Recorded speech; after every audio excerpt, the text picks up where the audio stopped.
ఈ కార్యక్రమాన్ని మీకు అందిస్తున్నవారు This program is sponsored by Sai Super Specialty Hospitals, Healthcare Redefined, Rajahmundry.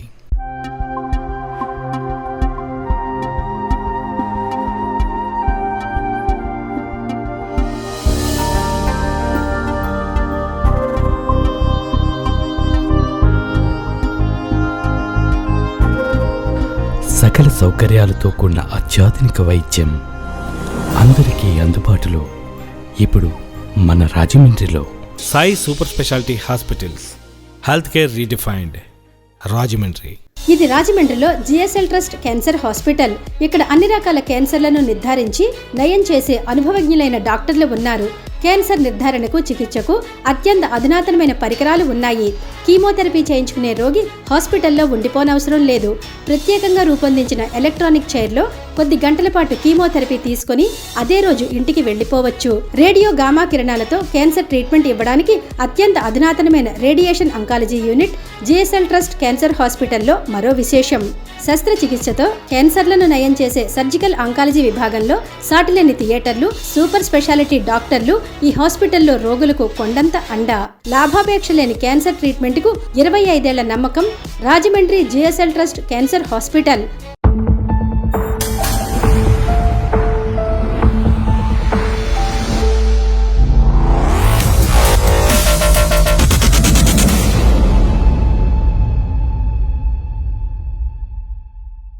CP Reddy hero, main road, T Nagar, Rajahmundry.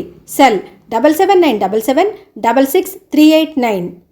Santi PVC and HDPE pipes, blue casing pipes, Astral CPVC pipes, gel, Cera, Santi pipes, tiles and sanitary, Rangachari Street, T Nagar, Rajahmundry. బంగారు నగలపై అతి తక్కువ వడ్డీ 50 పైసల నుండి ప్రారంభం. బంగారం, వెండి వస్తువులపై 90% వరకు గరిష్టంగా తాకట్టుపై అప్పు ఇవ్వబడును. ఇతర సంస్థలలో ఉన్న వస్తువుల తాకట్టుపై ఉన్న అప్పును ఉచితంగా బదిలీ చేసుకునే సౌకర్యం. Debit card, credit card, online సదుపాయాలు కలవు. వివరాలకు శ్రీ వెంకటేశ్వర ఫైనాన్స్, ఆంధ్రా బ్యాంక్ ప్రక్కన, దేవి చౌక్, ఎల్ఐసి ఆఫీస్ ప్రక్కన, మెయిన్ రోడ్, రాజమండ్రి. నేను డాన్స్ కి పనికిరానంట. ఎందుకని? ఈ మధ్యలో డాన్స్ చేస్తూ సడన్గా పడిపోతున్నాను. దీనికి సరైన solution Sai super speciality hospitals, health care redefined, Rajahmundry.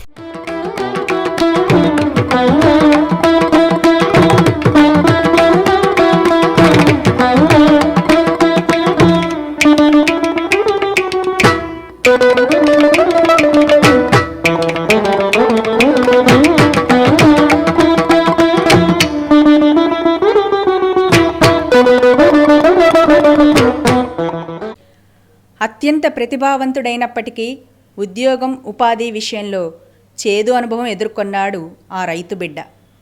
అంతే, అలాంటి కష్టం మరే గ్రామీణుడికి రాకూడదు అనుకున్నాడు. గొప్ప సంకల్పంతో ముందడుగు వేశాడు. ఈవేళ ప్రత్యక్షంగా, పరోక్షంగా కొన్ని లక్షల కుటుంబాలకు సన్మార్గగామిగా నిలిచాడు. ఆయనే ఆర్కే కోచింగ్ సెంటర్ అధినేత శ్రీ పులప రామకృష్ణ. ఈ వారం మన రాజమండ్రి రోల్ మోడల్. ఇంజనీరింగ్ చదువంటే ఎంతో గౌరవం, ఆదరం ఉన్న రోజులవి. అందులోనూ మంచి డిమాండ్ ఉన్న కెమికల్ ఇంజనీరింగ్ చదివారాయన. అది కూడా అత్యంత ప్రతిష్టాత్మకమైన ఆంధ్రా యూనివర్సిటీ ఇంజనీరింగ్ కాలేజీలో. తీరా ఉద్యోగ విషయానికి వచ్చేసరికి అంతటి ప్రతిభాశాలి కథ కాస్త అడ్డం తిరిగింది. చిన్ననాటి నుంచి తెలుగు మీడియం విద్యార్థి మన బాలుడు. దీనికి తోడు తను తన చదువు తప్ప ఇతర విషయాలు పట్టని రాముడు కూడా. శ్రద్ధతో ఇంజనీరింగ్ పాఠాల్లో నెగ్గుకొచ్చినా కమ్యూనికేషన్ స్కిల్స్లో వెనుకబడిపోయారు మన రామకృష్ణ. దీంతో తన చదువుకు సంబంధించిన ఇంజనీర్ ఉద్యోగ ప్రయత్నాలు విఫలమవుతూ వచ్చాయి. ఇదేమిటి భగవంతుడా అని కుంగుబాటుకు లోనవుతున్న దశలో ఓ మిత్రుడి సలహా బాగా పనిచేసింది. బ్యాంకింగ్ రంగంలో పోటీ పరీక్షలపై దృష్టి సారించారు. మరోపక్క ఆంగ్లంపై పట్టు సాధించారు. గ్రామీణ బ్యాంకులో అవకాశం సంపాదించారు. బ్యాంక్ ఆఫ్ ఇండియాలో ఆఫీసర్గానూ సెలెక్ట్ అయ్యారు. మహారాష్ట్రలో ఉద్యోగించారు. అంత కష్టపడి సంపాదించిన బ్యాంక్ ఆఫీసర్ ఉద్యోగానికి 6 నెలలు తిరగకుండానే రాజీనామా ఇచ్చేశారు. తిరిగి రాజమండ్రి వచ్చేశారు. ఉపాధి కోసం అంతకుముందే తాను స్థాపించిన ఆర్కే కోచింగ్ సెంటర్ నిర్వహణ బాధ్యతలు స్వీకరించారు. ఇక చూసుకోండి, ఆయన పాఠాలకు, ఆయన ప్రణాళికలకు, ఆయన తర్ఫీదుకు తిరుగులేదు, ఎదురు లేదు. విజయాలే విజయాలు. పోటీ పరీక్షల్లో అద్భుత ఫలితాలు సాధించి పెట్టే కోచింగ్ మాస్టారుగా దేశమంతటా కీర్తి గడించారు. ప్రత్యేక గుర్తింపును ఆర్జించారు. దాదాపు గత 3 దశాబ్దాలుగా ఏటేటా కొన్ని వేల మందికి ఉద్యోగ గ్యారంటీనిస్తూ వర్ధిల్లుతోంది ఆర్కే కోచింగ్ సెంటర్ నేటికి. మరి ఆ రామకృష్ణ గారి విజయగాథను విందామా వారి మాటల్లోనే? నమస్కారం రామకృష్ణ గారు. యువతరానికి నవతరానికి స్ఫూర్తినిచ్చేది మీ విజయగాథ. అంతటి విజయగాథ తాలూకు వివరాలు సమాజానికి అందించాలని లక్ష్యమే ఈ కార్యక్రమం. ముందుగా మీ నేపథ్యానికి వెడదామండి. మీ తొలి అడుగులు. నాది వంగలపూడి గ్రామం అండి, తూర్పుగోదావరి జిల్లానే. మన ఈ రాజమహేంద్రవరానికి ఒక 30 కిలోమీటర్ల దూరంలో ఉంటుందండి. అది రివర్ గోదావరి పక్కనే. నా పుట్టుకైతే వెస్ట్ గోదావరి, మా అమ్మమ్మగారి ఇంట్లో రాఘోలపల్లి అని తాళ్ళపూడి మండలం అండి. ఇక మా అమ్మగారేమో సత్యవతి, నాన్నగారేమో తాతబ్బాయి. ఇద్దరు కూడా ఇలిటరేట్సే అండి. నాకు ఈ స్కూల్ ఎడ్యుకేషను అంటే ప్రైమరీ స్కూలు ఎడ్యుకేషను మా స్వగ్రామం వంగలపూడిలోనే జరిగిందండి. ఇక 6th to 10th intermediate government school, government junior college సీతనగరంలో ఒకే క్యాంపస్లో జరిగినాయి సార్. ఇక తర్వాత ఇంటర్మీడియట్లో వచ్చిన మార్కుల బేసిస్ మీద ఆంధ్ర యూనివర్సిటీలో 1980-84లో కెమికల్ ఇంజనీరింగ్లో సీట్ రావడంతో నేను బీటెక్ కంప్లీట్ చేశాను సార్. అది సార్ నా నేపథ్యం. మీరు Andhra university AU engineering college, campus college అంటే ఆ రోజుల్లో ఇవాళకి కూడా అదొక ఇన్ని ప్రతిష్టాత్మకమైన వ్యవస్థ. అవును సార్, అవునండి. పైగా కెమికల్ ఇంజనీరింగ్ అనేది ఇవాళకి కూడా చాలా డిమాండ్ ఉన్న కోర్స్ అది. అవును సార్. సో కెమికల్ ఇంజనీరింగ్లో మెరిటోరియస్ స్టూడెంట్గా మీరు జాయిన్ అయ్యి మెరిటోరియస్ విద్యార్థిగా బయటకు వచ్చిన తర్వాత కూడా మీరు ఆ రంగాన్ని వదిలేయడానికి కారణం ఏమైనా ఉందా సార్? కారణం అంటే అండి, నాతో పాటు చదువుకున్న వాళ్ళు కానీ తర్వాత నా జూనియర్స్ కానీ వీళ్ళందరూ కూడా బాగా ఇంజనీరింగ్ సైడ్ బాగా వెల్ సెటిల్డ్ అండి. Very few persons I think నాలాగా ఇలా డీవియేట్ అయ్యామండి. దానికి పర్టికులర్ రీజన్ అయితే డీవియేట్ అవ్వాలని అవ్వలేదండి. ఏంటంటే నాకు గ్రామీణ నేపథ్యం కానివ్వండి, ఇంటర్మీడియట్ వరకు తెలుగు మీడియంలో చదవటం కానివ్వండి, ఆంధ్ర యూనివర్సిటీ క్యాంపస్ అంటే వాల్టేర్లో ఎక్కువగా మన తెలుగు వాళ్ళే ఉండేవారు. ఈ సబ్జెక్ట్ అయితే ఇంగ్లీష్లో ప్రజెంట్ చేయటము, మార్కులు తెచ్చుకోవటము, డిస్టింక్షన్లో పాస్ అవ్వటం ఇలాంటివి జరిగేవండి.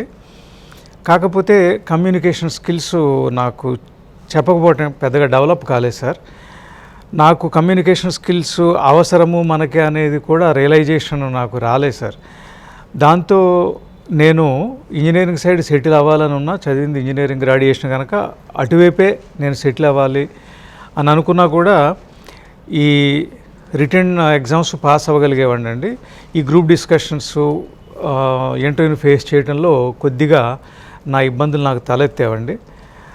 దాంతో నేను ఇంజనీరింగ్ సైడ్ సెలక్షన్స్కి అయితే దూరం అయ్యాను. దూరం అయిన తర్వాత ఇంజనీరింగ్ సైడ్, టెక్నాలజీ సైడ్ మీకు తెలియదేమో సార్, సంవత్సరాలు రోజులు గడిచే కొద్దీ ఇక నాలెడ్జ్కి దూరం అయిపోతాం. ప్రాక్టికాలిటీ ఉండదు. ఆ bridge between subject and practical knowledge ఉండదు. మధ్యలో బ్రిడ్జి ఎప్పుడైతే బ్రేక్ అయిందో ఫ్రెషర్స్ వస్తూ ఉంటారు. సంస్థలు కూడా ఫ్రెషర్స్ని తీసుకుందుకే ఎక్కువ ఇంపార్టెన్స్ ఇస్తాయి. అవును సార్, ఫ్రెషర్స్ తీసుకోవడానికి ఇంపార్టెన్స్ ఇస్తాయి. దాంతో నేను ఇంజనీరింగ్ సైడ్ సెటిల్ అవ్వటం అనేది మురిగ్యం అయిపోయింది సార్. అంటే ఎన్ని ప్రయత్నాలు చేస్తుంటారు మీరు? నేను చాలా చేశాను సార్. అన్నింటిలో కూడా ఇంచుమించు రిటర్న్ ఎగ్జామ్స్ పాస్ అయ్యేవాడిని అండి. ఈ ఓఎన్జీసీ కానివ్వండి, మన దగ్గరున్న పేపర్ మిల్ కానివ్వండి, చాలా OL, oil India limited, zinc limited, Coromandel fertilisers, నవరత్నాల్లోనే మీరు చెప్పిన వాటిలో నవరత్నాల్లోనే ఎక్కువ ఉన్నాయి సార్. ఏదైతే ఇంజనీరింగ్ సైడ్ కెమికల్ ఇంజనీరింగ్కి ఎలిజిబిలిటీ ఉందో నోటిఫికేషన్స్ పడిన వెంటనే అప్లై చేయటం, ప్రిపేర్ అవ్వటం, రిటర్న్గా సెలెక్ట్ అవ్వటం. ఈ గ్రూప్ డిస్కషన్స్ అవి వచ్చినప్పటికి కమ్యూనికేషన్ స్కిల్స్ ఎక్కడ కనపడాలో అక్కడ ఫెయిల్ అవుతూ ఉండేవాడండి. గ్రూప్ డిస్కషన్స్లో ఒక 10 మందిని కూర్చోబెట్టి మాట్లాడిస్తే మిగతా 8-9 మంది నన్ను డామినేట్ చేశారండి. నా టర్న్ నాకు ఇచ్చేవారు కాదు, నేను మాట్లాడదన్న ఛాన్స్ దొరికేది కాదండి. మాట్లాడటానికి అప్పుడు కొంత బెరుకుగా కూడా ఉండేది సార్. సబ్జెక్ట్ ఉండేది కానీ దాన్ని వ్యక్తం చేయడం ఇబ్బంది వచ్చేది సార్. అంటే ఇప్పుడంటే ఈ ల్యాబ్స్ ఇంగ్లీష్ లాంగ్వేజ్ కూడా ల్యాబ్స్ అని వచ్చి తర్ఫీదులు ఇవ్వటం జరుగుతుందండి. మా రోజుల్లో లెక్చరర్స్ పార్ట్ ఉండేది, వాళ్ళేమి బ్లేమ్ చేయటం కాదు కానండి, నేను వాళ్ళని బ్లేమ్ చేస్తే తప్పు అవుతుంది. ఎందుకంటే నేను వెరీ ఫ్యూ మెంబర్స్ ఇలా ఉన్నాను తప్ప చాలామంది ఇంజనీరింగ్ సైడ్ సెటిల్ అయిన వాళ్ళు, స్టేట్స్ వెళ్ళిన వాళ్ళు ఉన్నారు కనుక I should not blame any one. కాకపోతే అది నేను రియలైజ్ అవ్వలేకపోయాననే ఫీల్ ఇప్పటికీ నాకు ఉందండి. నేను అటే సెటిల్ అయ్యి ఉండాల్సిందేమో, చదివింది అది కదా అని. కానీ ఇప్పుడు సాటిస్ఫైడ్ అండి. కాకపోతే వాళ్ళు ఎప్పుడైనా నాకు కనిపిస్తే నువ్వే లక్కీ ఫీల్ అని నన్ను అంటూ ఉంటారండి. నువ్వే లక్కీ ఫీల్ ఉన్న ఒకటే కాదు కదా సార్, మనిషికి కావాల్సింది డబ్బు ఒకటే కాదు సార్. ఉన్న ఊళ్ళోనే దగ్గరలోనే ఉండి ఇంతమంది లైవ్స్ ఇస్తున్నావు, నువ్వు వాళ్ళ లైవ్స్ సెటిల్ చేయగలుగుతున్నావు. మీరు ఈ రంగాన్ని వదిలేద్దాం అన్న ఆలోచన మీకే వచ్చిందా, ఎవరైనా చెప్పారా? అది ఎలా జరిగిందంటే సార్, ఈ ఇంజనీరింగ్కి ఎప్పుడైతే నేను దూరం అవుతూ వచ్చానో అప్పుడు నాకు మా ఊరే కాంట్రేగుల గండేశ్వరరావు గారని నాకు సీనియర్ అండి ఎడ్యుకేషన్లో.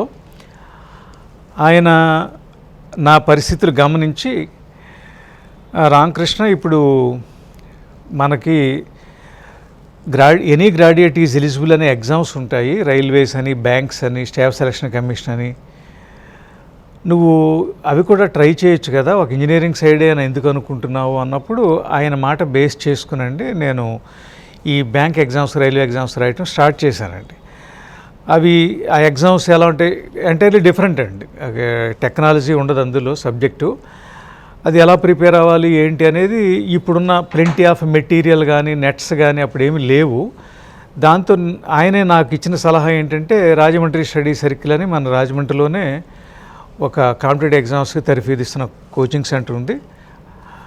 మహమ్మద్ ఫాయిజ్ గారు కోచింగ్ ఇస్తున్నారు, బాగా సెలెక్ట్ అవుతున్నారు అక్కడి నుంచి.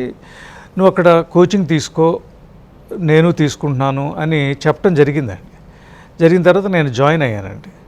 జాయిన్ అయిన తర్వాత ఆ కాంపిటేటివ్ ఎగ్జామ్స్లో ఏమేమి సెక్షన్స్ ఉంటాయి, ఎలా ప్రిపేర్ అవ్వాలి అనేది అక్కడ నేను కోచింగ్ తీసుకోవటం ద్వారా ఈ రిటర్న్ ఎగ్జామ్స్, అక్కడే ఇంటర్వ్యూస్ కూడా కోచింగ్ ఇచ్చేవారండి. ఇంటర్వ్యూస్లో ఎలాంటి క్వశ్చన్స్ అడగచ్చు, మనం ఎలా ఆన్సర్ చేయాలి. సో కమ్యూనికేషన్ స్కిల్స్ మెరుగుపరిచే కార్యక్రమం కూడా మీరు మొదలుపెట్టారు? అవునండి. అది అక్కడ కోచింగ్ సెంటర్లోనే కాకుండా కొంతమంది కలిపి గ్రూప్ స్టడీస్ చేసేవాళ్ళు అండి. ఆ గ్రూప్ స్టడీస్లో ఒకరి వీక్నెస్ ఇంకొకరికి తెలుస్తుందండి. నా మెరిట్స్, డీమెరిట్స్ నాకు తెలుస్తాయండి. అలాగే నాతో చదివే కొలీగ్స్ మెరిట్స్, డీమెరిట్స్, వాళ్ళ డీమెరిట్స్ నేను ఐడెంటిఫై చేసి దాన్ని పాజిటివ్గా షైన్ చేయడానికి, అలాగే నాలో ఉన్న డీమెరిట్స్ ముందు నుంచి చెప్తున్నట్టుగా కమ్యూనికేషన్ స్కిల్స్, వాళ్ళ నుంచి ఆ కమ్యూనికేషన్ స్కిల్స్ నేను డెవలప్ చేసుకున్నానండి కోచింగ్ సెంటర్ నుంచి, ఫ్రెండ్స్ నుంచి. అలాగే నేను మన రూరల్ బ్యాంక్స్లో సూపర్వైజర్గా సెలెక్ట్ అయ్యానండి. తర్వాత బ్యాంక్ ఆఫ్ ఇండియాలో ప్రొబేషనరీ ఆఫీసర్గా సెలెక్ట్ అయ్యానండి. అలా ఇంజనీరింగ్ సైడ్ నుంచి నేను డీవియేట్ అయ్యి ఇలా బ్యాంక్స్లో సెటిల్ అవ్వటం జరిగింది సార్. ఇప్పుడు బ్యాంక్ ఆఫ్ ఇండియాలో ఆఫీసర్గా మీరు సెలెక్ట్ అయిన తర్వాత పిన్న వయసులో, ఆ రోజుల్లో, ఇవాళ మీరు అదే బ్యాంకింగ్ రంగంలో కంటిన్యూ అయ్యి ఉంటే ఇవాళ ఎండి స్థాయిలో ఉండేవారు. ఏదో బ్యాంకుకి, ఏదో కమర్షియల్ బ్యాంకో అయితే పబ్లిక్ సెక్టార్ యూనిట్కో దేనికో ఒక మేనేజింగ్ డైరెక్టర్ స్థాయిలోనో, సిఎండి స్థాయిలోనో ఉండే అవకాశాలు ఆ రోజుల్లో మెండుగా ఉన్నాయి. ఇంత ఎక్స్పోజర్ లేదు కాబట్టి దాన్ని అవలేలగా వదిలేశారు మీరు. దానికి వెనుకున్న ధైర్యం ఏమిటి, లేకపోతే అప్పటి పరిస్థితులు ఏమిటి? అంటే అండి, ఇక్కడ చెప్పుకోవాల్సిన ఇంకొక విషయం అండి, నేను జాబ్కి జాయిన్ అవ్వడానికి ముందు, ఈ కోచింగ్ సెంటర్కి వెళ్ళడానికి ముందే నాకు మ్యారేజ్ కూడా అయింది సార్. మ్యారేజ్ అయిపోయిందండి అప్పటికే. ఈ కోచింగ్ సెంటర్ నేను అక్కడ జాయిన్ అయ్యి కోచింగ్ తీసుకుంటున్నప్పుడు అర్థమెటిక్, రీజనింగ్ నేను కొద్దిగా అలర్ట్గా ఫాస్ట్ ఉండేవాడినండి. కంబైన్ స్టడీ చేసుకుంటున్నప్పుడు కొంతమంది ఫ్రెండ్స్ అర్థమెటిక్ ఫాస్ట్గా చేస్తున్నావు కదా, అది ఎలాగని అడగటంలో నేను ఆ వే ఆఫ్ థింకింగ్ పేపర్ మీద తక్కువ పెడుతూ మైండ్లో ఎక్కువ క్యాలిక్యులేట్ చేసుకోవటం అనేది నేను మా విలేజ్లో ఫార్మర్స్, మా రిలేటివ్స్ దగ్గర నుంచి నేర్చుకున్నానండి కొన్ని విషయాలు. అవి వాళ్ళకి చెప్పగలిగేవాడిని, నేను కూడా అలా ఆలోచించగలిగేవాడిని అండి.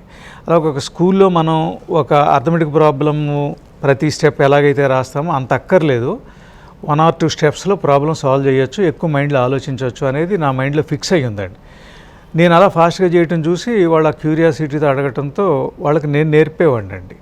వాళ్ళు మీన్వైల్ వాళ్ళు అన్నది ఏంటంటే, నీకు మ్యారేజ్ అయ్యింది, మరి you have to earn on your own, struggle పడుతున్నావు, చదివిందేమో ఇంజనీరింగ్, కనుక నువ్వు ఏమైనా కోచింగ్ సెంటర్ స్టార్ట్ చేసుకోవచ్చు కదా అని అన్నారండి.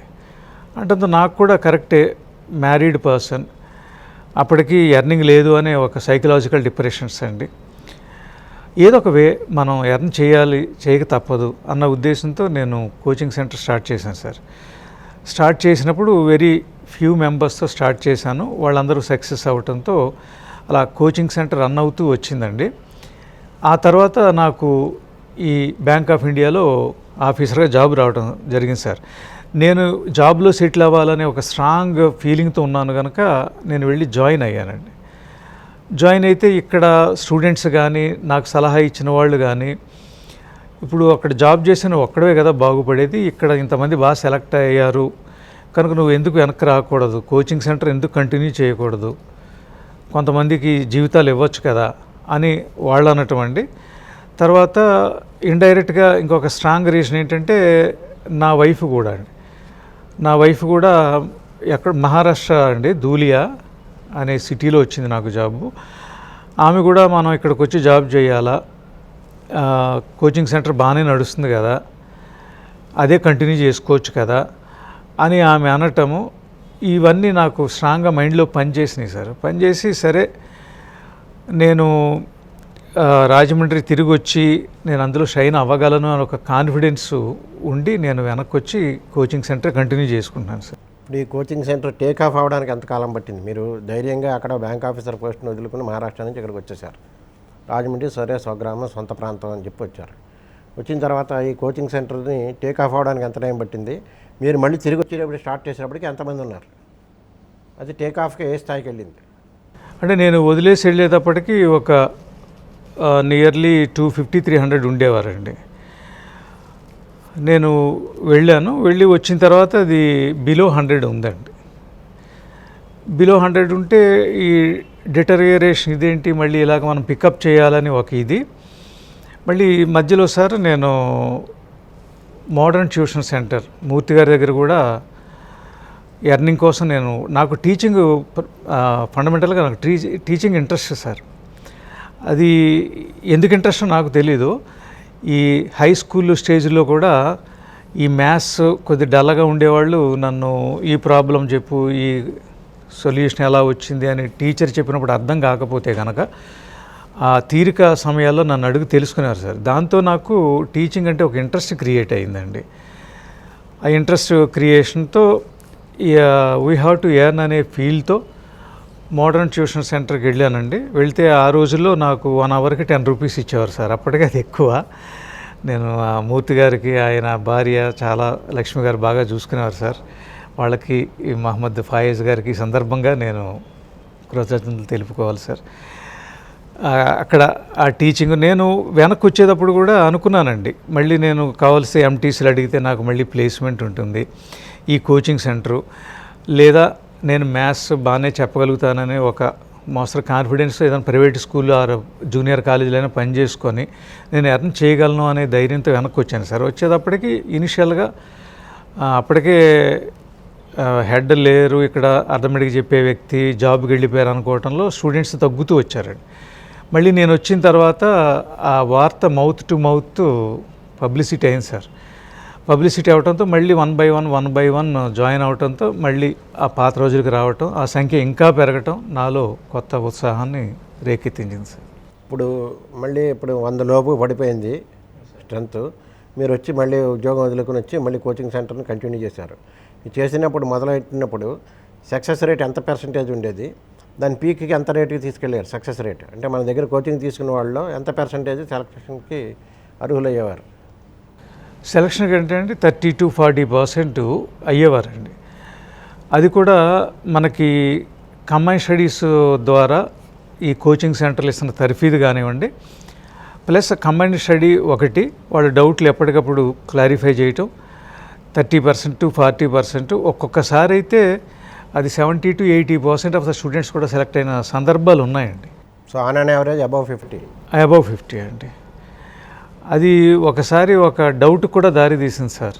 డౌట్కి దారి తీసి ఒక ఎంక్వైరీ కమిటీని కూడా వేశారని తెలిసిందండి. అందు గురించి అక్కడికే నేను అంటే సార్, ఒక రాజమండ్రిలో ఏంటి, రాజమండ్రి నుంచి ఎంత ఎక్కువ మంది ఎలా సెలెక్ట్ అవుతున్నారు, బిఎస్ఆర్బికి కానీ, రైల్వే రిక్రూట్మెంట్ బోర్డుకి కానీ, ఎస్ఎస్సికి కానీ, ఇతర కాంపిటేటివ్ ఎగ్జామ్స్కి కానీ అని చెప్పి ఇక్కడ ఏమైనా పేపర్లు లీక్ అవుతున్నాయా, ఏమైనా గోల్మాల్ జరుగుతుందా, లేకపోతే ఏమైనా మాస్ కాపీయింగ్ జరుగుతుందా అన్న అనుమానాలు వచ్చి ఎంక్వైరీలు కూడా జరిగాయి అంటారు. అవును సార్, కరెక్టే సార్. అది అంటే మీ దగ్గరికి కూడా వచ్చి ఏమైనా విచారించారంటే, లేకపోతే బయట ఎంక్వైరీ చేసుకుని వెళ్ళిపోయారా?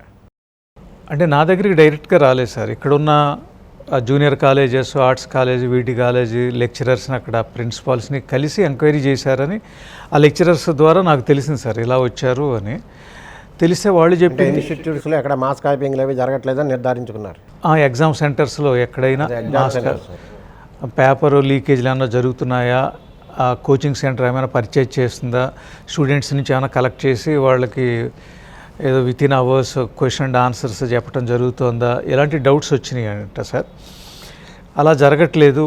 అక్కడ కోచింగ్ ఇచ్చే విధానం, అక్కడ స్టూడెంట్స్ కష్టపడే విధానం ద్వారానే రిజల్ట్స్ వస్తున్నాయని తెలుసుకున్నారంట సార్. ఇక్కడ ఇంకొక విషయం సార్, మన రాజమండ్రి నుంచి ఎవరైనా ఇంటర్వ్యూస్కి వెళ్తే కనుక నేటివ్ ప్లేస్ ఏంటి అని అడిగినప్పుడు, లేదా ఆ బయోడేటాలో చూసినప్పుడు Rajahmundry or east Godavari, west Godavari ఈ ప్లేస్ ఉన్నప్పుడు అడ్రస్లో కోచింగ్ తీసుకున్నావా అని అడిగేవారట సార్. అంటే పిల్లలు వచ్చి చెప్పిన విషయం అండి, తీసుకున్నాను ఆర్కే స్టడీ సెంటర్ అని అడిగేవారట సార్.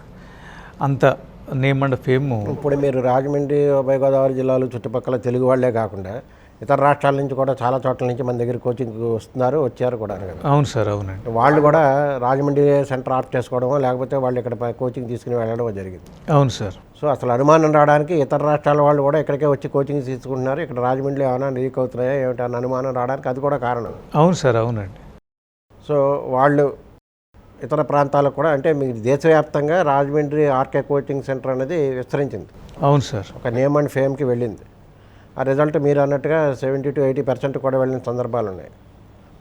ఈ రిజల్ట్ దీన్ని ఎలా కంటిన్యూ అవుతుంటే ఈ 70-80% అంటే పీక్కి ఏ స్టేజ్కి వెళ్ళిందండి? కోచింగ్ సెంటర్స్కి మనకు వచ్చి వాళ్ళ అటెండెన్స్ ఏ స్టేజ్కి వెళ్ళింది? అటెండెన్స్ అయితే 2500 పీక్స్ చూసాం సార్.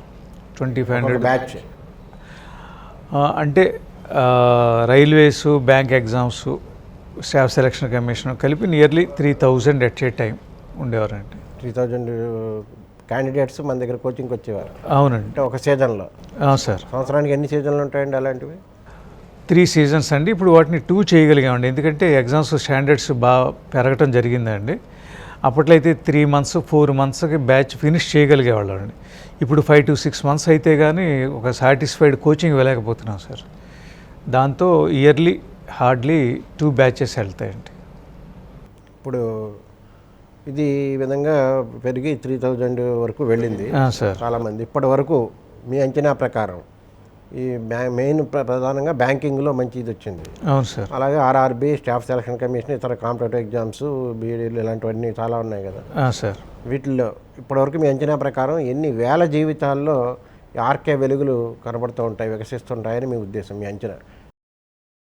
అది అప్రాక్సిమేట్గా 50,000+ ఫ్యామిలీస్ బెనిఫిట్ పొందుంటాయండి దేశవ్యాప్తంగా, all over India. All over India అండి. కొన్ని కుటుంబాల్లో అయితే 2-3 కూడా జాబ్స్ వచ్చిన సందర్భాలు ఉన్నాయండి మన కోచింగ్ సెంటర్ నుంచి.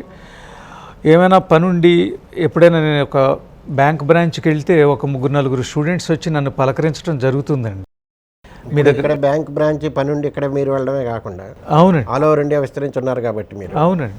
ఆల్ ఓవర్ ఇండియా మీరు ఎక్కడికి వెళ్ళినా, అలాగే రాత్రి రైలు ఎక్కినా, అవును, మీరు చేస్తున్నవాడు కూడా సెలెక్ట్ అయిన వాడే, రైల్వేస్లో కూడా మిమ్మల్ని వాళ్ళు గుర్తుపెట్టి పలకరించి మీ వల్ల నేను ఎలా ఉన్నానండి అని వాళ్ళు చెప్తున్నారు. చెప్పినప్పుడు మీకు ఫీలింగ్స్ ఏంటి, ఎలా అనిపిస్తూ ఉంటుంది మీకు?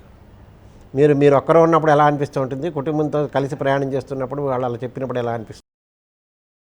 అప్పుడు ఆ అనుభూతి మాటల్లో చెప్పలేనిది సార్. ఇంకా జీవితానికి ఇంతకంటే ఏం కావాలి? నేను ఇంజనీరింగ్ సైడ్ జాబ్ చేస్తుంటే కంటే ఇది చాలా బాగుంది కదా అనే ఒక సాటిస్ఫాక్షను. ఇంజనీరింగ్ సైడ్ సెటిల్ అవ్వలేదా అనే దాన్ని మరిపించేటట్టు చేసే విషయం సార్ ఇది.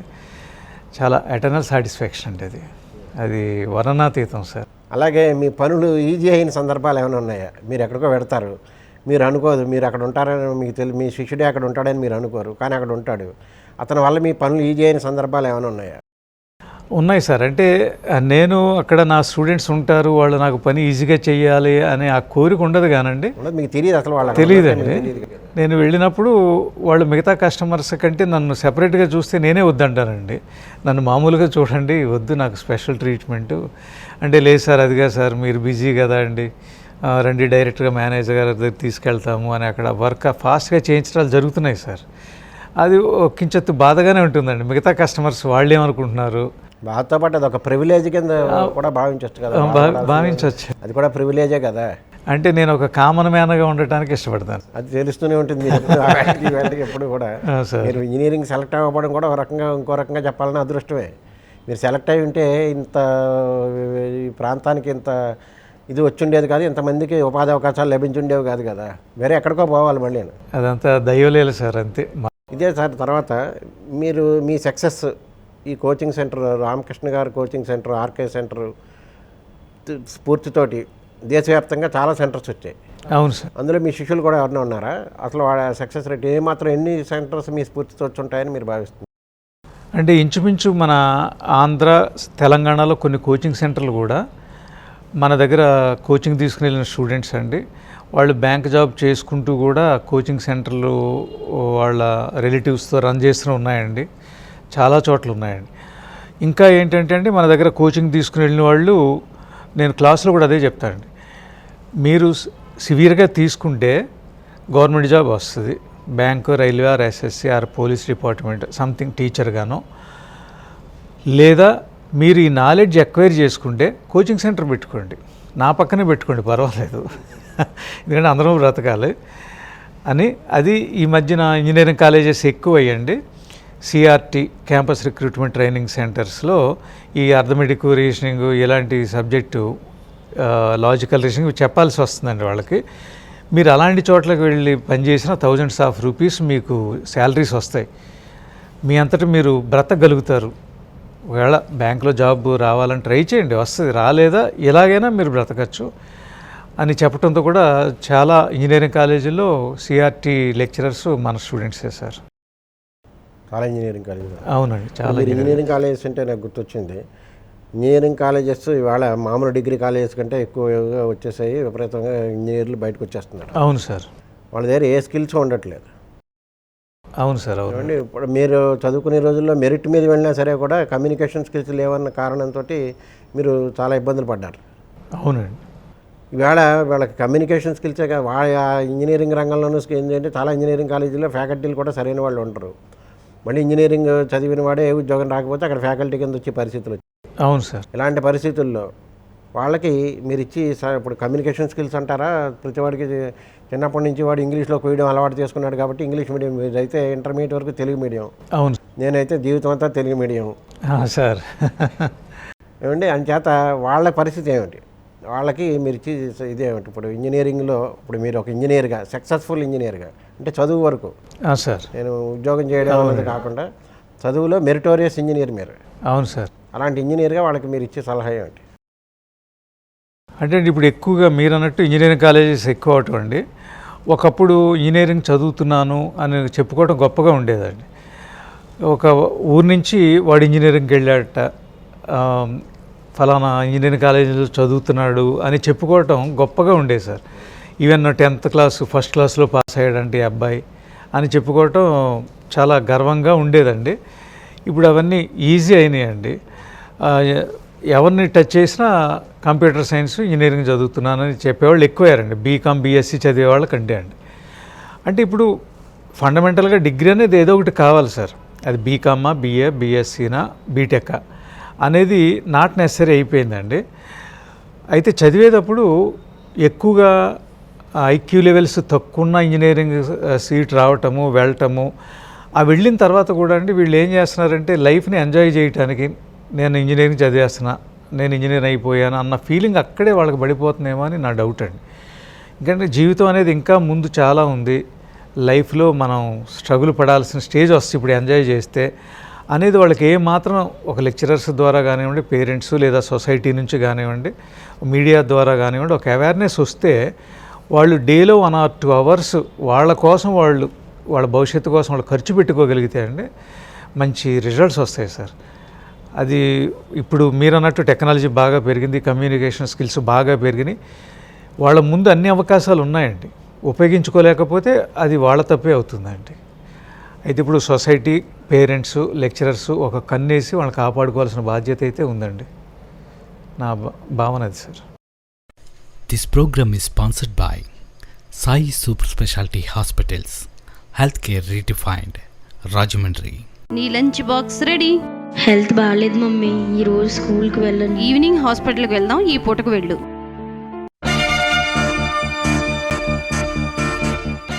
పాప సేఫ్ అమ్మా, మీరు వెళ్ళి చూడొచ్చు. Sai Super Specialty Hospitals, Healthcare Redefined, Rajamundry. ఇది రాజమండ్రిలో జిఎస్ఎల్ ట్రస్ట్ క్యాన్సర్ హాస్పిటల్. ఇక్కడ అన్ని రకాల క్యాన్సర్లను నిర్ధారించి నయం చేసే అనుభవజ్ఞులైన డాక్టర్లు ఉన్నారు. క్యాన్సర్ నిర్ధారణకు, చికిత్సకు అత్యంత అధునాతనమైన పరికరాలు ఉన్నాయి. కీమోథెరపీ చేయించుకునే రోగి హాస్పిటల్లో ఉండిపోనవసరం లేదు. ప్రత్యేకంగా రూపొందించిన ఎలక్ట్రానిక్ చైర్లో కొద్ది గంటల పాటు కీమోథెరపీ తీసుకొని అదే రోజు ఇంటికి వెళ్లిపోవచ్చు. రేడియో గామా కిరణాలతో క్యాన్సర్ ట్రీట్మెంట్ ఇవ్వడానికి అత్యంత అధునాతనమైన radiation oncology unit GSL trust cancer హాస్పిటల్లో మరో విశేషం. శస్త్రచికిత్సతో క్యాన్సర్లను నయం చేసే సర్జికల్ అంకాలజీ విభాగంలో సాటిలేని థియేటర్లు, సూపర్ స్పెషాలిటీ డాక్టర్లు ఈ హాస్పిటల్లో రోగులకు కొండంత అండ. లాభాపేక్ష లేని క్యాన్సర్ ట్రీట్మెంట్కు 25 ఏళ్ల నమ్మకం. Rajahmundry GSL trust cancer hospital.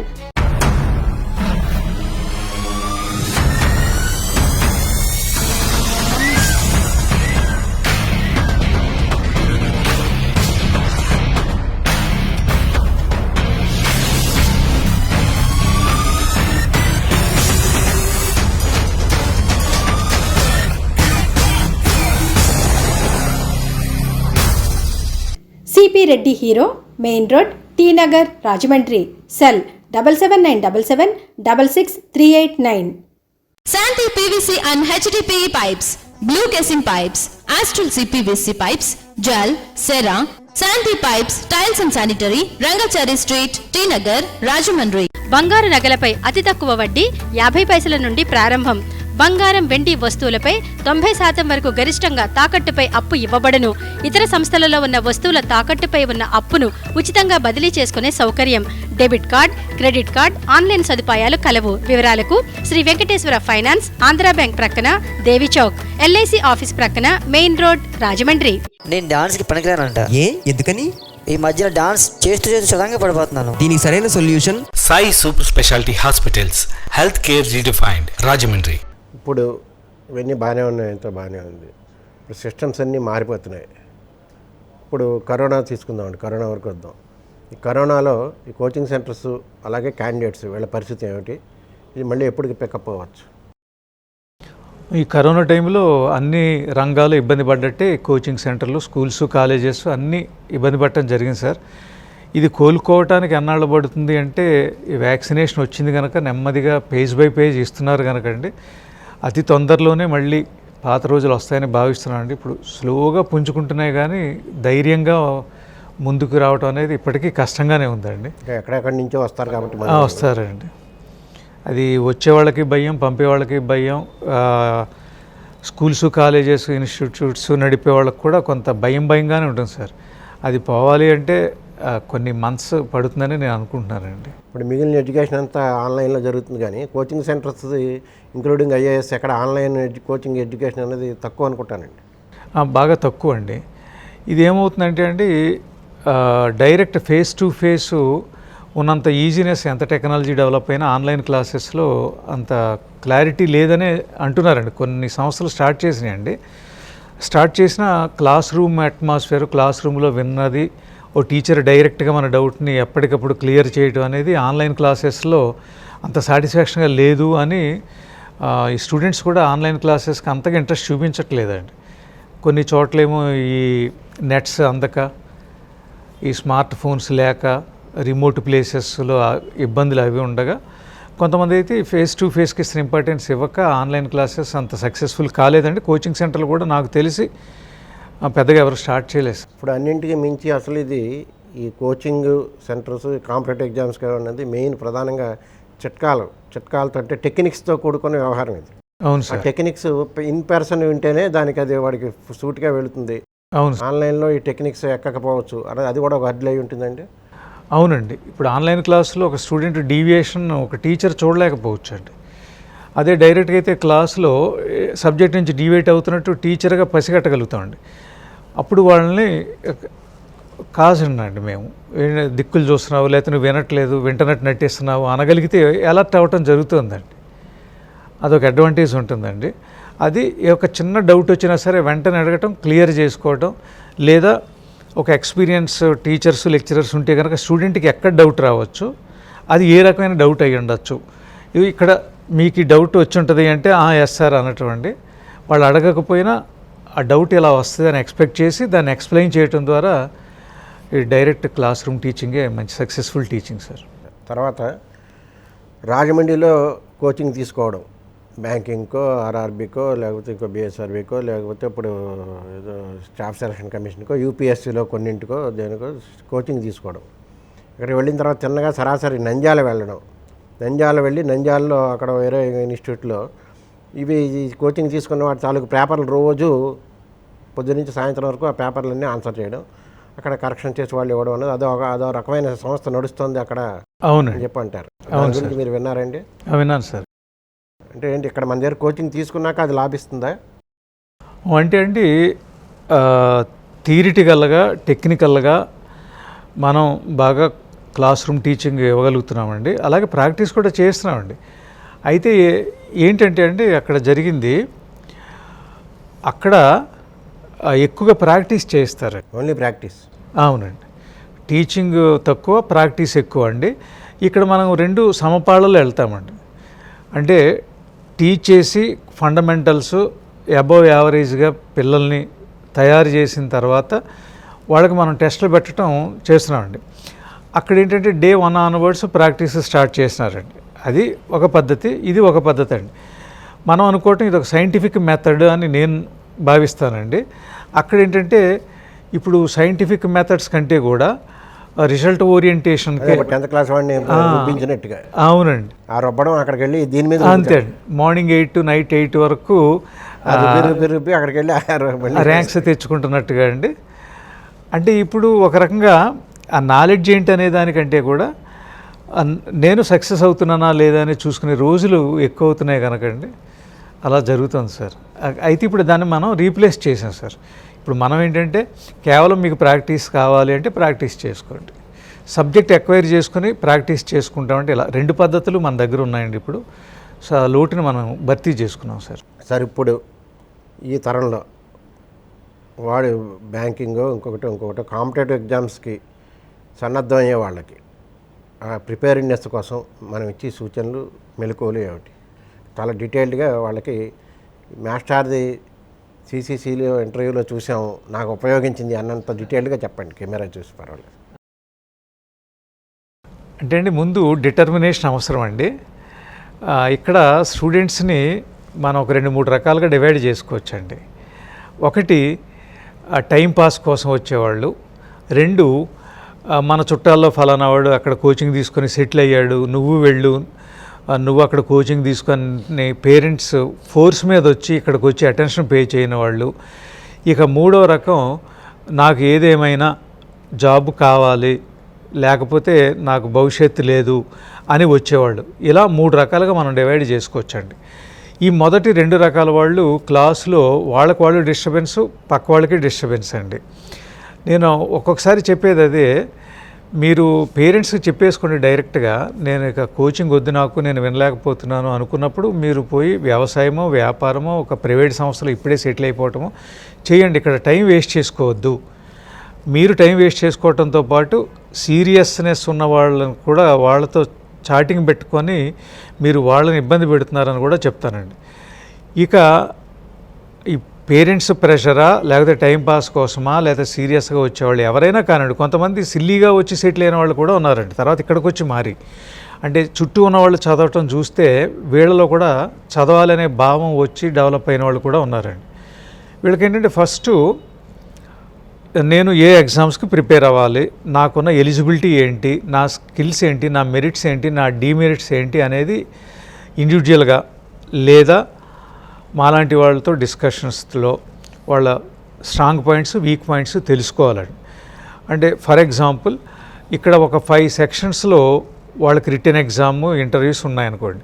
అందులో నాకు స్ట్రాంగ్ ఏంటి, యావరేజ్ ఏంటి, వీక్ పాయింట్స్ ఏంటి, వీక్ సబ్జెక్ట్స్ ఏంటి అనేది తెలుసుకున్నప్పుడు స్ట్రాంగ్ సబ్జెక్ట్స్కి తక్కువ టైం అలాట్ చేసుకునే డేలో, యావరేజ్ సబ్జెక్ట్స్కి యావరేజ్ టైం, టిపికల్ ఫీల్ అవుతున్న సబ్జెక్ట్స్కి ఎక్కువ టైము.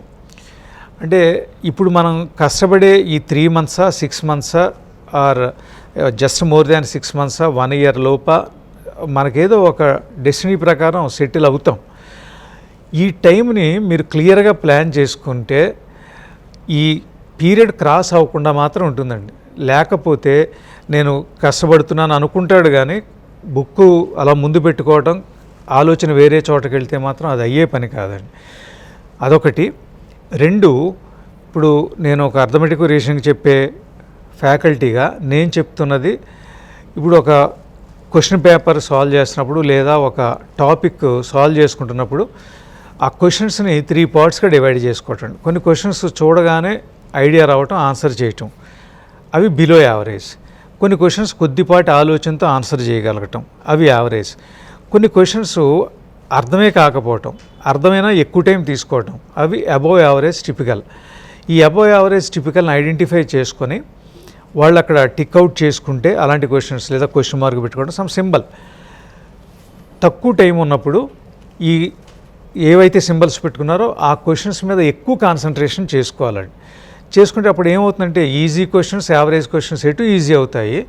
ఈ టిపికల్ క్వశ్చన్స్, అందులో ఉన్న కాన్సెప్ట్స్, థింకింగ్స్, ఈజీనెస్ మైండ్కి అలవాటు అయ్యి ఆ క్వశ్చన్స్ వచ్చినప్పుడు కూడా ఒక ఈజీ క్వశ్చన్ ఎలా ట్యాకిల్ చేస్తున్నారో ఎగ్జామ్లో అలా ట్యాకిల్ చేసి ఎబిలిటీ ఎక్వైర్ చేసుకోగలుగుతారండి. అది ప్లస్ ఇప్పుడు డేలో ఎక్కువ టైము ఈ ప్రిపరేషన్కి ఉపయోగించాల్సి వస్తుందండి. ఎందుకంటే డే బై డే స్టాండర్డ్స్ పెరిగిపోవటము, ఆ స్టూడెంట్స్లో స్టాండర్డ్స్ ఎలా ఉంటుందో తెలియదు కానీ కాంపిటేటివ్ ఎగ్జామ్స్లో స్టాండర్డ్స్ మాత్రం డే బై డే టఫ్ అవుతున్నాయండి. అంటే రిక్రూట్మెంట్ అప్లికెంట్స్ ఎక్కువైపోవటం, వాళ్ళని ఫిల్టర్ చేయడానికి అని కారణాలు చెప్పొచ్చు కాక బోర్డు వాళ్ళు టిపికల్నెస్ బాగా పెరుగుతోంది కనుక అకార్డింగ్ టు దట్ మనం hard work or smart work ఏదైనా అనివ్వండి ఎక్కువ టైం స్పెండ్ చేయాల్సి వస్తుందండి. అంటే డే మొత్తం కష్టపడి తక్కువ అస్సలు ఎంజాయ్ చేయొద్దని చెప్పడానికి ఎవరు సాహసించలేమండి. ఎంజాయ్ చేయడానికి తక్కువ టైం పెట్టుకోండి, డేలో ఎక్కువ టైం కష్టపడటానికి పెట్టుకోండి. భవిష్యత్ అంతా హ్యాపీగా గడుస్తుంది, మీ ఫ్యామిలీలో ఆనందాలు చూడగలుగుతారు. అది ఎప్పుడైతే మీకు టైం టు టైం గుర్తుకు వస్తుందో కష్టపడే తత్వం మీకు అలవాటు అవుతుందండి. ప్రైమరీగా అది కావాలండి. ఇక 2, ఈ క్లాస్ రూమ్ టీచింగ్ కాన్సన్ట్రేషన్ చేయటం. తర్వాత క్లాస్ రూమ్లో వచ్చిన డౌట్స్ క్లాస్ రూమ్లోనే ఎవరికి వాళ్ళు చెప్తుంటామండి. మీ నైబర్తో అయినా డిస్కస్ చేసుకోండి, కాస్త టైం వదిలేస్తాను, నైబర్తో డిస్కస్ చేసుకోండి మీకు వచ్చిన డౌట్, లేదా డైరెక్ట్గా టీచర్ని అడగచ్చు. ఈ రకంగా ఎక్కడ డౌట్ అక్కడ, ఎప్పటి డౌట్ అప్పుడు క్లియర్ చేసుకోవాలండి. ఇక అవుట్ ఆఫ్ ద క్లాస్ ఒక 3-4 కలిసి ఎక్కడైనా ఒక అట్మాస్ఫియర్ బాగున్న చోట, అది పార్కులో చెట్టు కింద కావచ్చు, or somewhere else, or in a room in your hostel or somewhere else, మీరు డోంట్ డిస్టర్బర్స్ అని ఒక బోర్డు బయట పెట్టేసుకొని అవర్స్ టుగెదర్ కష్టపడండి. ఏ ఎగ్జామ్కి అయితే ప్రిపేర్ అవుతున్నారో ఆ ఎగ్జామ్ పేపర్స్ మేము ప్రొవైడ్ చేస్తున్నాము, నెట్టల్లో వస్తున్నాయి, పబ్లికేషన్స్ రూపంలో వస్తున్నాయి. ఆ 4 కలిసి ఒక టైం పెట్టుకోండి. అది 1 hour ఎగ్జామ్ అయితే 1 hour టైం, ఆ 2 hours ఎగ్జామ్ అయితే 2 hours టైం పెట్టుకొని మీరు సీరియస్గా అసలు ఎగ్జామ్ హాల్లో అటెండ్ అయినట్టుగా చేసుకోండి. ఆ 2 hours టైం అవగానే, స్టిపులేటెడ్ టైం అవగానే ఆపేసి అప్పుడు ఆన్సర్స్తో కంపేర్ చేసుకోండి. ఎన్ని కరెక్ట్ అయినాయి, ఎన్ని రాంగ్ అయినాయి, రాంగ్ అయినవి ఎందుకు రాంగ్ అయినాయి. ఒక్కొక్కసారి మనకి ఆన్సర్ 3 వచ్చింది అనుకోండి సార్, ఆన్సర్ 3 వస్తే పొరపాటున ఆప్షన్ 3 రాస్తారండి. Answer 3 maybe in option 2. అలాంటి సిల్లీ మిస్టేక్స్ జరుగుతాయండి. ఎంత ప్రాక్టీస్ చేసినా ఒక్కొక్కసారి చిన్న మిస్టేక్స్ 3 2s 5 అనిపిస్తుంది మైండ్కి. అది తెలుసు 3 2s 6 అని ఎవ్రీబడి నోస్. కానీ ఆ టైంకి 3 2s 3 + 2 మైండ్ మనకి బయటికి చెప్తుందండి, ఆ టైర్ అయిపోవడంతో మైండ్. ఎక్కడికి మనకి సిల్లీ మిస్టేక్స్ వస్తున్నాయి, అలాంటి మిస్టేక్స్ మళ్ళీ మళ్ళీ రాకూడదు అని మైండ్లో ఒక డిటర్మినేషన్ తీసుకోండి. తీసుకొని ఓకే నాకు ఈ క్వశ్చన్ సిల్లీ మిస్టేక్, ఈ క్వశ్చన్ అర్థం కాక పాడు చేసుకున్నా, దీనిలో ఉన్న అర్థం ఇది, ఓకే ఈ క్వశ్చన్ నాకు అసలు అర్థమే కాల, ఓకే అక్కడ ఉన్న సొల్యూషన్తో మీకు వచ్చిన థాట్ని కంపేర్ చేసుకోండి. ఒక్కొక్కసారి ఆ బుక్స్లో ఇస్తున్న సొల్యూషన్స్ కంటే స్టూడెంట్స్కి వస్తున్న సొల్యూషన్స్ ఈజీగా ఉండే క్వశ్చన్స్ ఉంటాయండి ఆ కోచింగ్ ద్వారా. కొన్ని క్వశ్చన్స్ ఈ స్టూడెంట్కి వచ్చిన ఐడియా కంటే అక్కడ సింపుల్గా ఉండొచ్చండి. ఈ కాన్సెప్ట్ దగ్గర ఇదన్నమాట అని అదొక మీకు లెర్నింగ్.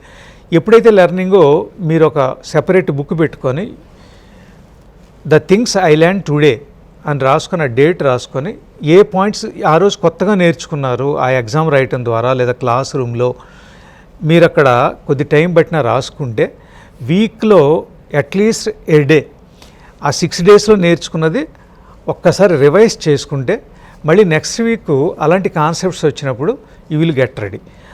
అలాగా వీక్ బై వీక్ ఒకసారి ఫస్ట్ డే ఎగ్జామ్ రాయటం కంటే 8th డే ఎగ్జామ్ రాసేటప్పటికే ఆ స్టూడెంట్కి తన మెరిట్ తనకు తెలుస్తుందండి. ఫస్ట్ ఎగ్జామ్ రాసినప్పుడు నాకు ఇన్ని ర్యాంక్స్ వచ్చినాయి, కానీ అది 8th or 10th ఎగ్జామ్స్ రాసేటప్పటికి నాకు మిస్టేక్స్ తగ్గుతున్నాయి అనే ఒక సాటిస్ఫాక్షనే ఒక గ్రాఫ్ అలా పెరుగుతూ ఆ స్టూడెంట్ని ముందుకు తీసుకెళ్తుందండి. ఈ కంబైన్ స్టడీ ఒకటి నేను ప్రిఫర్ చేస్తాను బాగా. ఎందుకంటే అక్కడ 5 సెక్షన్స్ ఎగ్జామ్లో ఉంటే ఒక్కొక్కడు ఒక్కొక్క సెక్షన్లో బాగా ఐక్యూ ఉండొచ్చండి. సపోజ్ నాకు ఒక ఇంగ్లీష్ లాంగ్వేజ్ టఫ్ అనుకుందామండి, ఈ నలుగురిలో ఒకడు ఇంగ్లీష్ లాంగ్వేజ్ బాగుంటే వాడి ద్వారా ఇంగ్లీష్ పాయింట్స్, ఆ ఇంగ్లీష్లో నాకు వచ్చిన మిస్టేక్స్ నేను ఎక్స్ప్లెయిన్ చేయించుకుంటానండి. అది నాకు జనరల్ అవేర్నెస్ నేను బాగా ఫాలో అవుతున్నాను అనుకోండి. ఒక ఇద్దరికి జనరల్ అవేర్నెస్ టఫ్ అని ఫీల్ అయితే వాళ్ళకి ఆ జనరల్ అవేర్నెస్ ఎలా ఫాలో అవ్వాలి, నేను డేటా ఎలా కలెక్ట్ చేసుకుంటున్నాను, ఈ ఎగ్జామ్స్లో ఎలా అడుగుతున్నారు, సో మనం ఎలా ప్రిపేర్ అవ్వాలి, ఏ పాయింట్స్ టచ్ చేస్తున్నారు అనే క్లూస్ నేను వాళ్ళకి ఇస్తానండి. ఇలా ఇవ్వటంతో ఈ కంబైన్ స్టడీ చేసే 4-5 కూడా మంచి బెనిఫిట్ పొందుతున్నారండి. పొందుతూ అలాంటి వాళ్ళు వచ్చి మేము కంబైన్ స్టడీ చేశాము, వీళ్ళిద్దరికి బ్యాంక్స్ వచ్చినాయి, నాకు రైల్వే వచ్చింది, అతనికి ఎస్ఎస్సి వచ్చింది, ఇంకొకడు ఉన్నాడు అతను కూడా ఎంట్రీస్ వరకు వెళ్తున్నాడు, అతను రేపో మాపో సెలెక్ట్ అవుతాడు సార్ అని చెప్పిన ఎగ్జాంపుల్స్ కోకొలలు ఉంటున్నాయండి. అయితే మనం చేసే పని పెద్దలు చెప్పేదే, మీకు తెలిసేది, ఎవరికైనా కాన్సన్ట్రేషను, డెడికేషను, ఒక ప్రాపర్ వేలో వెళ్ళటం, స్ట్రాటజిక్ వేలో ప్లాన్ చేసుకోవడం అనేవి చెప్పగలుగుతామండి. మళ్ళీ ఇంకొక పాయింట్ ఏంటంటే మనం ఏదైనా ఒక ఎగ్జామ్కి వెళ్తున్నప్పుడు అందులో రీసెంట్గా సెలెక్ట్ అయిన వాళ్ళు, ఆ జాబ్లో రీసెంట్గా సెటిల్ అయిన వాళ్ళు మనకు అందుబాటులో ఉంటారండి. ఒక బ్యాంక్ ఎగ్జామ్స్కి వెళ్ళాలంటే ఏదైనా బ్యాంక్ బ్రాంచ్కి వెళ్ళి రీసెంట్లీ రిక్రూటెడ్ ఎవరైనా యంగ్గా కనిపిస్తారు, లేదా రీసెంట్లీ రిక్రూటెడ్ ఎవరైనా ఉన్నారని అడగవచ్చు రైల్వే డిపార్ట్మెంట్లో. కానీ వెళ్ళి మీరు ఎలా ప్రిపేర్ అయ్యారు, మీరు ఏం మెటీరియల్ ఫాలో అయ్యారు అని వాళ్ళని ఏం మాత్రం అడిగినా నేను ఒకడికి పడగలుగుతున్నాను అనే ఆనందంలో అతను లీజర్ టైం చెప్తారండి. చెప్పి ఇంటర్వ్యూ మీరు ఎలా ఫేస్ చేశారంటే వాళ్ళ లీజర్ టైంలో రాబాబు నేను తప్పకుండా నీకు చెప్తాను, నేను యూజ్ చేసిన మెటీరియల్ నా దగ్గర ఉంది, నువ్వు జెరాక్స్ తీయించుకుందు. కానీ ఇలాంటి హెల్ప్స్ జరుగుతాయండి. అదొకటి నేను గైడ్ చేస్తానండి, అలా కూడా ఫాలో అవుతున్నారు. ఈ కాంపిటేటివ్ ఎగ్జామ్స్కి వెళ్ళే వాళ్ళకి నేను ఇవ్వగలిగింది అదండి సలహాలు. తర్వాత మాక్ ఎంట్రీస్కి వెళ్తున్నప్పుడు మేము మాక్ ఎంట్రీస్ కండక్ట్ చేస్తాము. అయినా కూడా మీరు మీ రూమ్లో ఒక 3 ఇంటర్వ్యూకి వెళ్తుంటే 1-2 ఇంటర్వ్యూయర్స్గా కూర్చోండి, ఒక స్టూడెంట్ అక్కడ కూర్చోబెట్టండి, మీరు అడగండి, అతనిలో భయం పోగొట్టండి. ఆ తర్వాత నువ్వు వెళ్ళి అక్కడ ఇంటర్వ్యూ మెంబర్గా కూర్చో, అతను వచ్చి ఇక్కడ కూర్చుంటారు, వీళ్ళిద్దరూ నిన్ను ఇంటర్వ్యూ చేస్తారు. అలా రూములో మీకుగా మీరు ట్రైనింగ్ అవ్వండి. మేమిచ్చే ట్రైనింగు ప్లస్ మీకుగా మీరు తీసుకునే ఆ ట్రైనింగు మీకు మంచి ఫెచ్చింగ్ అవుతుంది. ఇలాంటి చిన్న టిప్స్తో వాళ్ళు ఫాలో అవుతున్నారు సార్, ఫాలో అయ్యి మంచి రిజల్ట్స్ తెచ్చుకోగలుగుతున్నారండి. చాలా చక్కగా వివరించారు. సూచనలు అవనివ్వండి, మెలకువలు అవనివ్వండి, టెక్నిక్స్ అన్నీ కూడా చాలా చక్కగా చెప్పారు. ఇవన్నీ ఒక ఎత్తు.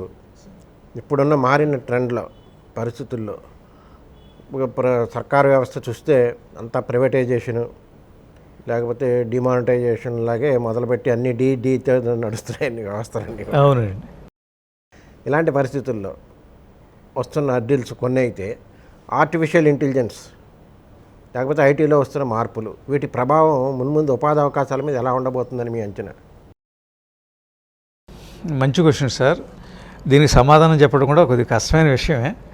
అయితే నాకున్న నాలెడ్జ్లో నేను చెప్పగలిగింది ఒక స్కిల్ బై బర్త్ కొంతమందికి వస్తే పేరెంట్స్ ద్వారా, కొంతమందికి సమాజం ద్వారా, టీచర్స్ ద్వారా వస్తే అవి అప్ అండ్ డౌన్స్ ఉంటాయండి. ఒకే క్లాస్లో కూర్చున్నా లేదా ఒకే పేరెంట్స్కి పుట్టిన పిల్లలందరికీ ఐక్యూ ఒకలా ఉండట్లేదండి. ఒకే చోట పెరిగిన అందరికీ ఐక్యూ ఒకలాగా ఉండట్లేదండి. అది చూసి నేర్చుకోవటం ద్వారా స్కిల్స్ ఇన్హెరెంట్గా కానివ్వండి, నేర్చుకోవటం ద్వారా కానివ్వండి, ఆ స్కిల్స్ డెవలప్ చేసుకోవాలనే తపన కావాలండి. అదొకటి. ఇప్పుడు ప్రైవేటైజేషన్ ఇక ఇన్ఎవిటబుల్ అయినప్పుడు స్కిల్స్కి ప్రాధాన్యత పెరుగుతుందని నేను అనుకుంటున్నానండి. ఇప్పుడు లేవని కాదు, కానీ ఇంకాస్త ఎక్కువ శ్రద్ధ పెట్టుకోవాలి స్టూడెంట్. తన స్కిల్స్ మీద తను ఎక్కువ శ్రద్ధ పెట్టుకోవాలండి. ఇప్పుడు ఈ సొసైటీలో అన్ఎంప్లాయ్మెంట్ పెరిగిపోవటం, అన్ఎంప్లాయీస్ పెరిగిపోవటం, ఎంప్లాయ్మెంట్ తగ్గిపోవటం ద్వారా మిగతా వ్యాపారాలు కూడా చాలా పోటీగా ఉన్నాయండి. ఒకప్పుడైతే ఏ క్లోత్ షాప్స్ చూస్తే 1 or 2 మంచి ఫ్లరిషింగ్ ఉండేవి అనుకుందాం రాజమండ్రిలో. ఇప్పుడు ఒక్కొక్క స్ట్రీట్కే 5-6 బ్రాండెడ్ క్లోత్ షాప్స్ వస్తున్నాయండి. ఎవరి బిజినెస్ ఎంతో మనకు తెలియదు, కానీ అలాగే ఈ ప్రైవేటు సంస్థలు ఎక్కువ వస్తాయి. ఎందుకంటే సర్వైవల్ అవ్వాలి కనుక సొసైటీ, ప్రైవేట్ సంస్థలు ఎక్కువ వస్తాయి. ఎంప్లాయ్మెంట్ కూడా బాగానే ఉంటుంది. ఎందుకంటే ఒకడు నడపలేడు, ఎంత టెక్నాలజీ డెవలప్ అయినా హ్యూమన్స్ రీసోర్సెస్ ఉపయోగించుకోక తప్పదు. అయితే ఏంటంటే ఒక యావరేజ్ స్కిల్తో ఉన్న, బిలో యావరేజ్ స్కిల్తో ఉన్న, ఎంతవరకు ఒక క్లరికల్ డ్యూటీ, ఒక కస్టమర్ని సరిగ్గా అటెండ్ అయినా అవ్వకపోయినా, మనం రెస్పాన్స్ సరిగ్గా ఉన్నా లేకపోయినా రోజులు గడిచిపోయే స్థితి మాత్రం ఇక మారిపోతుందని నేను అనుకుంటున్నానండి. ప్రైవేటైజేషన్లో ఎక్కడికక్కడ సూపర్విజన్ గట్టిగా ఉంటుంది కనుక మనకి స్కిల్స్ ఉంటే మనం వద్దన్నా ఒక సీఈఓగా ఎదగచ్చు ఒక ప్రైవేట్ సంస్థల్లో. మంచి ప్యాకేజెస్ కూడా ఉంటాయి.